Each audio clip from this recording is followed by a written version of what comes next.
बिहार विधानसभा चुनाव में अपनी पूरी राजनीतिक रणनीति के साथ लगी एआईएमआईएम क्या महागठबंधन का हिस्सा बनेगी, तीसरे मोर्चे का गठन होगा या फिर अकेले चुनाव लड़ेगी, ये बड़ा सवाल बना हुआ है।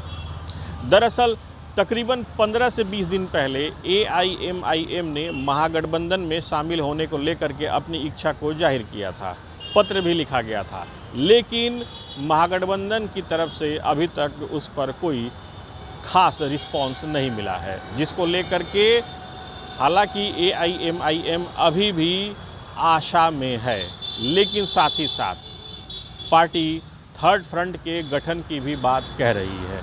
थर्ड फ्रंट में हालांकि कौन कौन सी पार्टियां होंगी अभी ये तय नहीं हुआ है, क्योंकि जितनी भी पार्टियां हैं, जो मुख्य पार्टियां हैं, जो ना महागठबंधन का हिस्सा है और ना ही एनडीए का हिस्सा है, वो लगभग अपनी तस्वीर को स्पष्ट कर चुकी हैं। उनका कहना है कि वो सभी सीटों पर अपने अकेले उम्मीदवार को उतारेंगी और अपनी राजनीतिक रणनीति को पेश करेंगी। अब ऐसे में बड़ा सवाल ये बना हुआ है कि आखिर एआईएमआईएम क्या करेगी।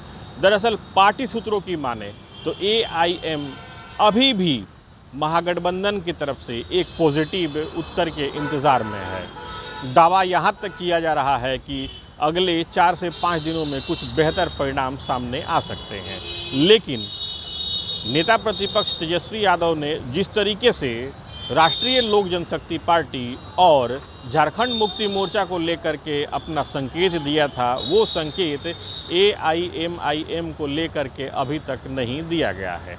हालांकि पार्टी के जितने भी वरिष्ठ नेता हैं वो इस बात को लेकर के एकदम मुतमईन हैं कि महागठबंधन में उनकी एंट्री हो सकती है।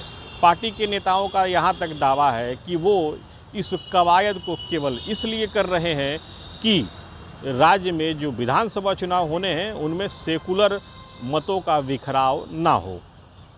पार्टी के नेताओं का कहना है कि बीजेपी को अगर हराना है, एनडीए को अगर हराना है, तो सभी सेकुलर ताकतों को एक होना होगा, नहीं तो बीजेपी या फिर एनडीए को शिकस्त नहीं दी जा सकती है। दरअसल एआईएमआईएम पिछले विधानसभा चुनाव में भी महागठबंधन के साथ नहीं थी, उसने तीसरे मोर्चे के रूप में अपनी योगदान को दिया था।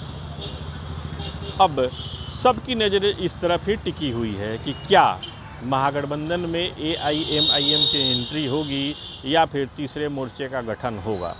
हालांकि पार्टी अपने स्तर से राजनीतिक रणनीति को बनाने में जुटी हुई है। पार्टी का जो बेस है उसको मजबूत किया जा रहा है और सीमांचल में विशेष रूप से पार्टी अपने वोटरों के बीच में अपने संदेश को देने में लगी हुई है।